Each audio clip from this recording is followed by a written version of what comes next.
Voces del Misterio Express.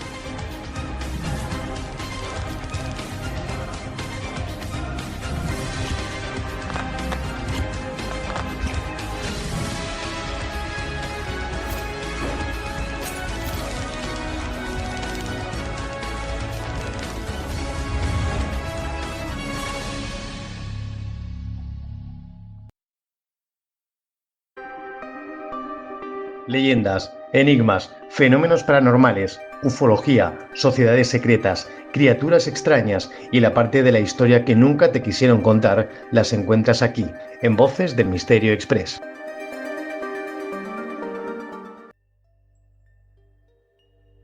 ¿Qué tal, amigos? Bienvenidos una semana más a este encuentro que tenemos habitualmente en este entorno y en el que vamos a hablar del mundo del arte, que es lo que hoy, pues habéis querido en cierta forma preguntar, y que a mí me parece una excelente elección porque además es un tema que me gusta muchísimo.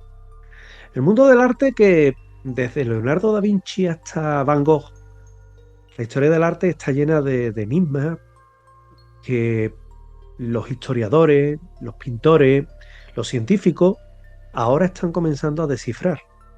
Gracias a nuevas tecnologías como los rayos X, como las ondas terahertz, están facilitando descubrir incluso lo que el artista pintó debajo del cuadro y luego cubrió con otra pintura. Es decir, un cuadro dentro de un cuadro. Y que yo creo que es una buena forma también de conocer la obra oculta del pintor. Lo que antes era solamente una intuición de restauradores y expertos, ahora son hallazgos de autorretratos desconocidos, composiciones alteradas, una marcha atrás en un elemento, en un cuadro y símbolos ocultos. Y vamos a hacer, por tanto, un viaje entre la historia, el arte, la ciencia, en el que vamos a tratar de desvelar esos secretos mejor guardados de artistas como Rembrandt, como Goya, como Dalí y todo aquello que nos preguntéis, que al fin y al cabo me preguntéis, que es de lo que se trata. Comenzamos, por tanto, y Laura Giner Vázquez, de 38 años, de Valencia, que es secretaria y mecanógrafa. Imagino que esto será casi evocador, ¿no? Hoy, fíjate, la mecanografía, que me pregunta, ¿qué papel ha jugado la tecnología en el descubrimiento de secretos ocultos en el arte? Bueno, pues ha sido una auténtica revolución porque gracias a técnicas como, por ejemplo, la reflectografía infrarroja, la radiografía con rayos X, el análisis de pigmentos por fluorescencia, podemos ver hoy día debajo de las capas de pintura sin tocar el cuadro. Es muy importante. Y de esa forma, esto lo que permite es conocer bocetos ocultos y cambios en la composición, detalles que eran invisibles. Por ejemplo, el método LAM permitió ver que Leonardo da Vinci modificó varias veces el brazo de la joven de la Dama del Armiño hasta que quedó satisfecho.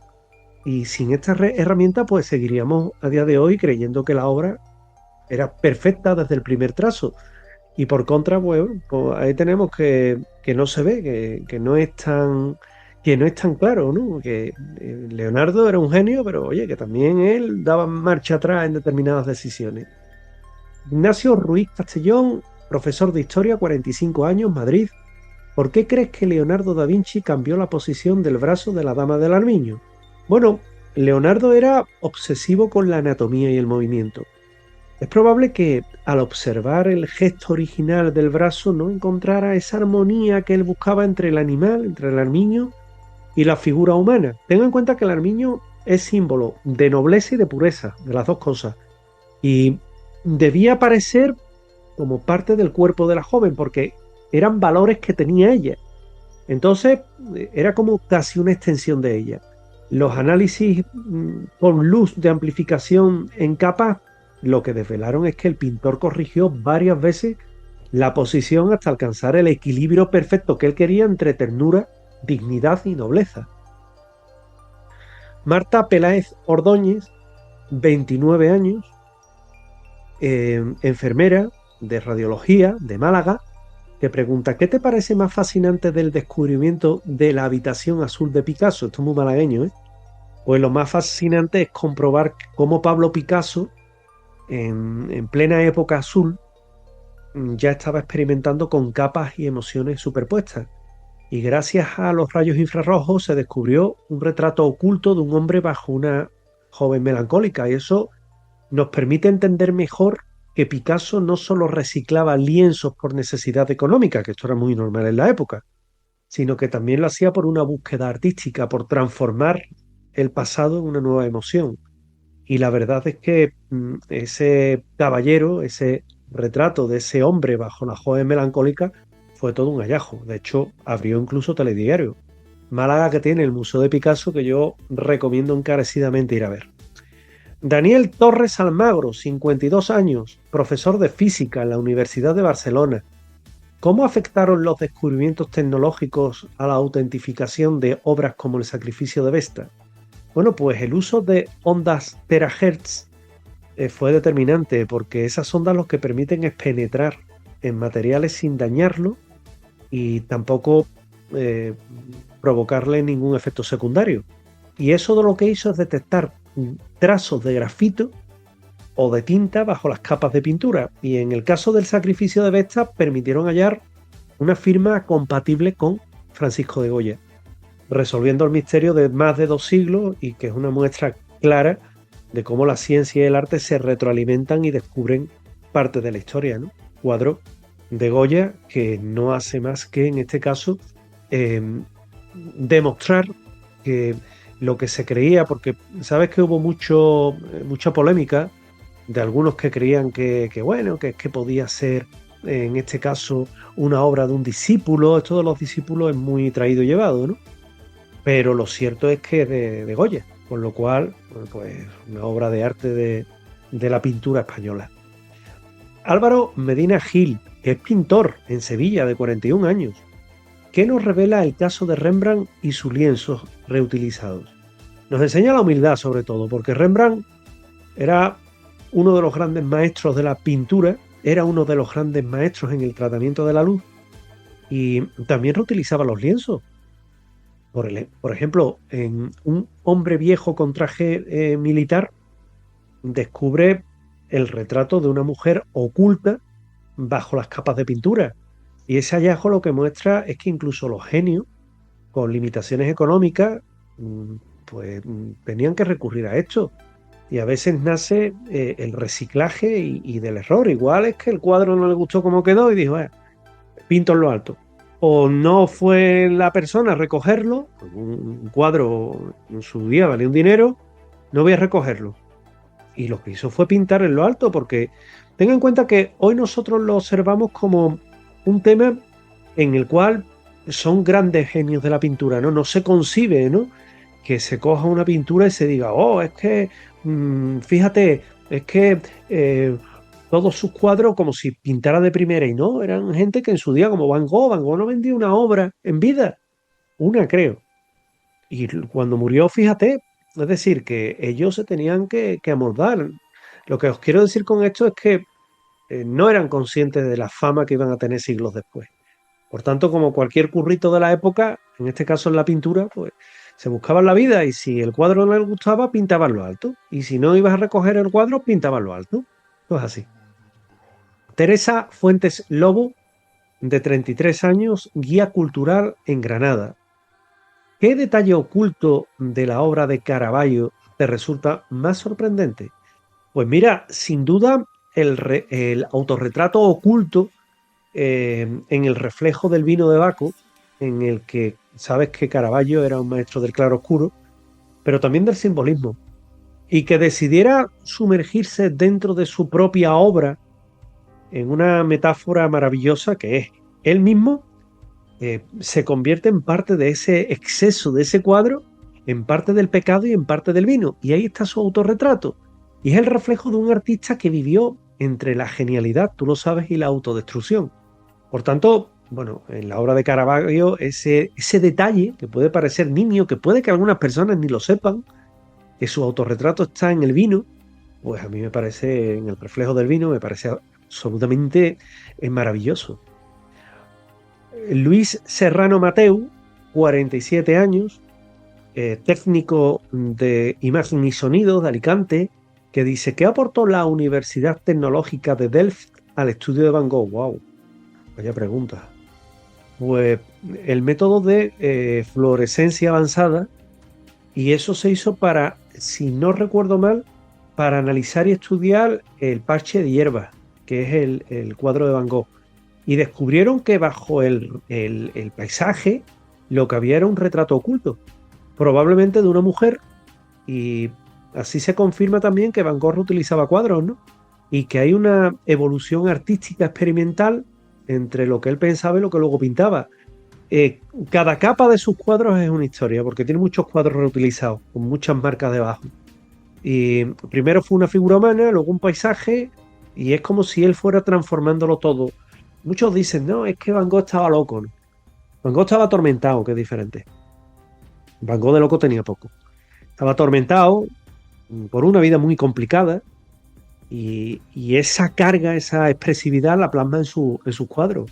Mucho color, con esas formas, ¿verdad? Al fin y al cabo es Van Gogh. Paula Moreno Sáez, de 35 años, doctora en Historia del Arte de Zaragoza, que pregunta: ¿es cierto que Terraza de Café por la Noche tiene un simbolismo religioso oculto? Bueno, mira, me alegra que me hagas esta pregunta, porque no es la típica pregunta que los historiadores del arte suelen conocer, y sí, te digo que sí, porque es una teoría muy conocida. Hay un investigador que se llama Jared Baxter, que observó que hay 12 figuras y una central iluminada, aludiendo a la última cena. Fíjate el simbolismo, ¿eh?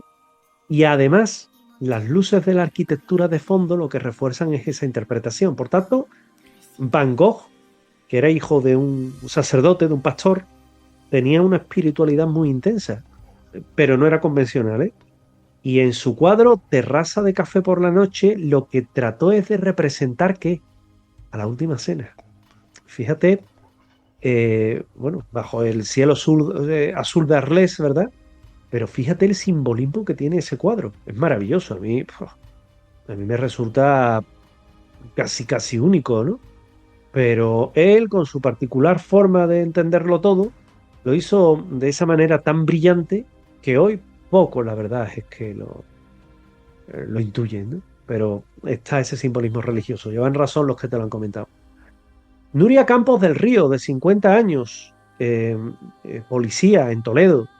¿Qué simbolismo esconde el retrato de Giovanni Arnolfini y su esposa? Bueno, este cuadro se llama El matrimonio Arnolfini. Se da en Historia del Arte y es maravilloso por el reflejo que tiene tras de ellos, en un espejo. Se ve todo, ¿no? Y aparte, los detalles.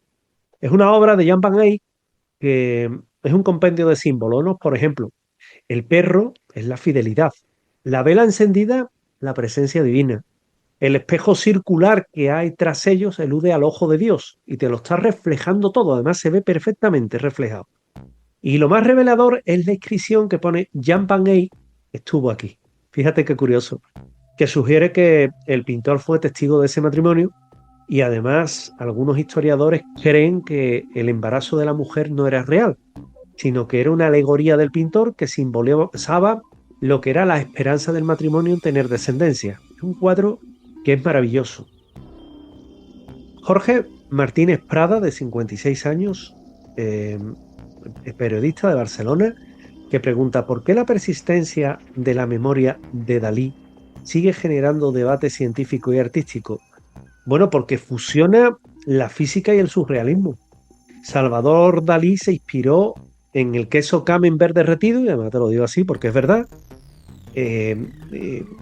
y también en la teoría de la relatividad de Einstein. Los relojes blandos son realmente, los verás que parecen que se están derritiendo ahí, cayendo, están como chorreando, y es que son relojes blandos que son una metáfora del tiempo subjetivo. Y el tiempo subjetivo que se estira y se deforma según la mente, y además la figura podría ser también un autorretrato simbólico del propio Dalí. Es una obra en donde la ciencia y los sueños se confunden deliberadamente, y que quién sabe si a nivel físico no estaba tan lejos de los que creemos, porque ya sabéis que el tiempo se estira o se contrae. El tiempo, de todas formas, el tiempo es un invento nuestro. Eso de los 60 minutos y demás es un invento nuestro. Otra cosa es el tiempo físico, ¿no? El tiempo que se da en física. Beatriz Cano Requena, de 42 años, periodista también de París. Bueno, trabaja en París, ella es bilbaína, que pregunta, ¿qué impacto tuvo el retrato de Madame X en su época? Bueno, pues en 1884, John Singer Sargent presentó este retrato con la correa del vestido caída sobre el hombro de Virginie Gautier. Eso era impensable en la sociedad de la época. Una señora, una dama de la época, con una tiranta bajada de la alta sociedad parisina, por Dios. Se consideró inmoral y casi pornográfico, ¿eh? Pero realmente el cuadro, cuando uno lo ve, ni pornográfico ni nada, es que la moral de la época era la que era, finales del siglo XIX, y realmente ella lo que muestra es un vestido negro, ¿eh? Con el escote y una tiranta, ya te digo, ligeramente más baja, y bueno, se escandalizaron mucho en su época. Fue un rechazo tan intenso en su día que Sargent tuvo que retocar la obra, cambiarle el título e irse de Francia. Es decir, hasta ahí llegó. Hoy es una obra maestra de la elegancia y de la psicología femenina. Y bueno, y ahí lo tenemos, ¿no? Cuadro que hay que ver y que no solo es un retrato, ¿eh? Hay que ver muchas cosas más en un cuadro.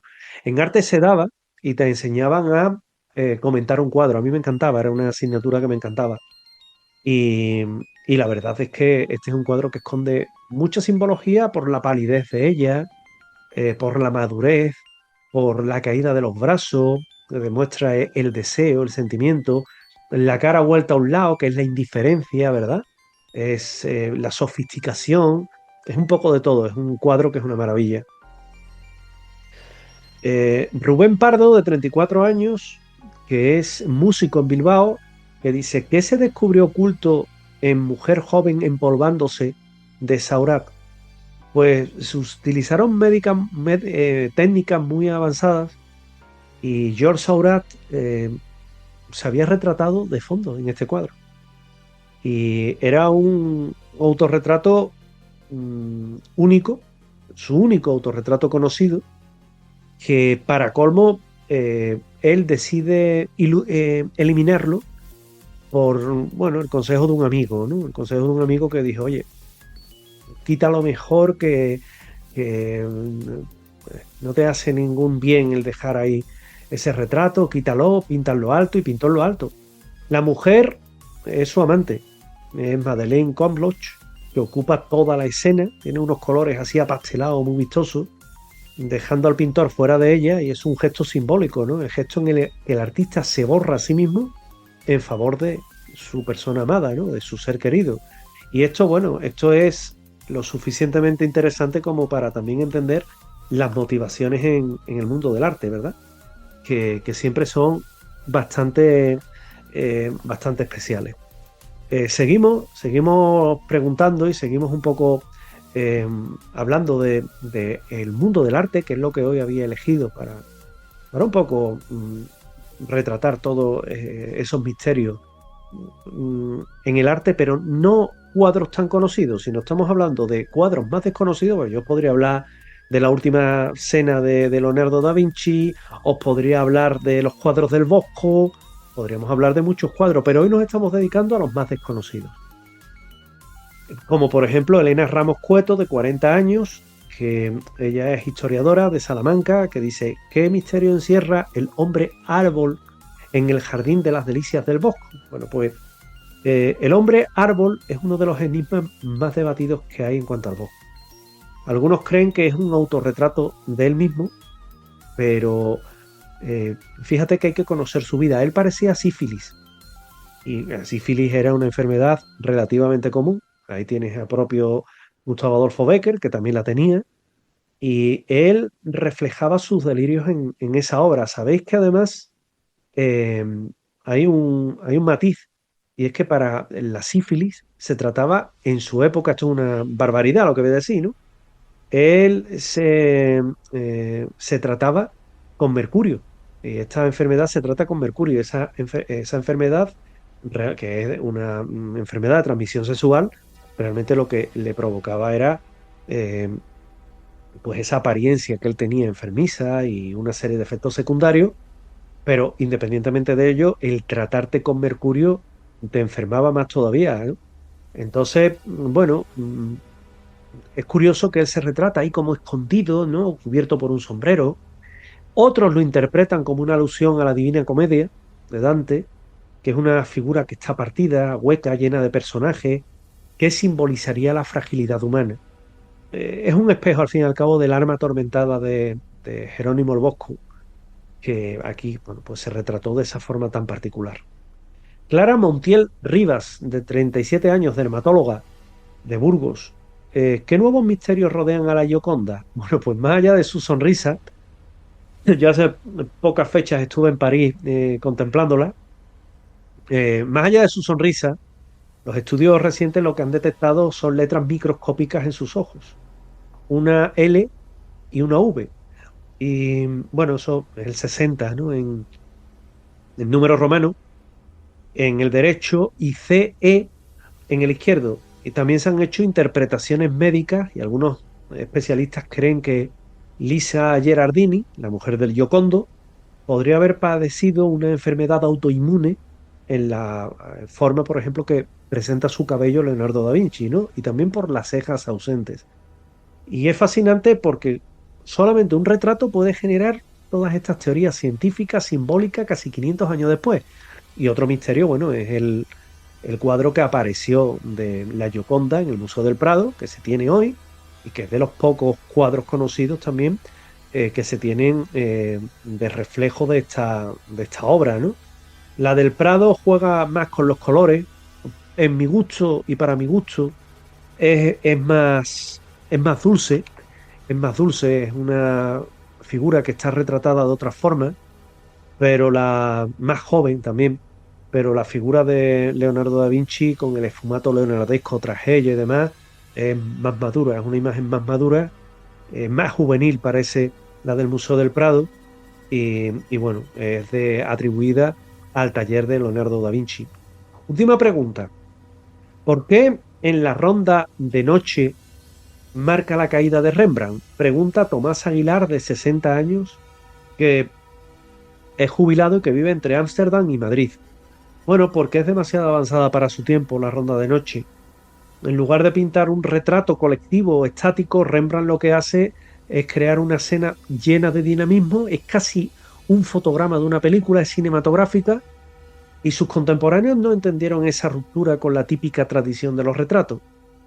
Además, la misteriosa niña iluminada en el centro, que es fantástica, posiblemente un homenaje a su esposa Saskia, añadió un componente simbólico muy importante que pocos supieron interpretar, pero que con el tiempo la obra se convirtió en su maldición y también en su gloria. Fíjate qué curioso.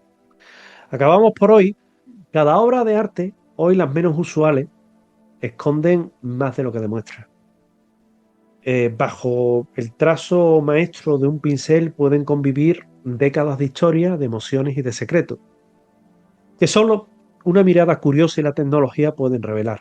Lo que comenzó como una unión improbable entre la ciencia y el arte se ha demostrado que ambos mundos se complementan y que uno busca la materia y el otro el espíritu. Y gracias a esa alianza, hoy sabemos que los genios del arte no solo pintaban imágenes, sino también capas de mensajes, de sentimientos, que iban destinados tal vez a ser descubiertos o nunca o siglos después. Y aunque la tecnología nos permite ver lo invisible, el mayor misterio, ¿sabéis cuál es? La mente del artista. Ese y no otro es el mayor misterio. Y con esto lo dejamos. Los cuadros más desconocidos que tienen secretos, o los secretos más desconocidos de cuadros no tan famosos, que es el tema que hoy hemos elegido en estos encuentros. Nos vemos la semana que viene. Gracias. Leyendas, enigmas, fenómenos paranormales, ufología, sociedades secretas, criaturas extrañas y la parte de la historia que nunca te quisieron contar las encuentras aquí, en Voces del Misterio Express. Voces del Misterio Express.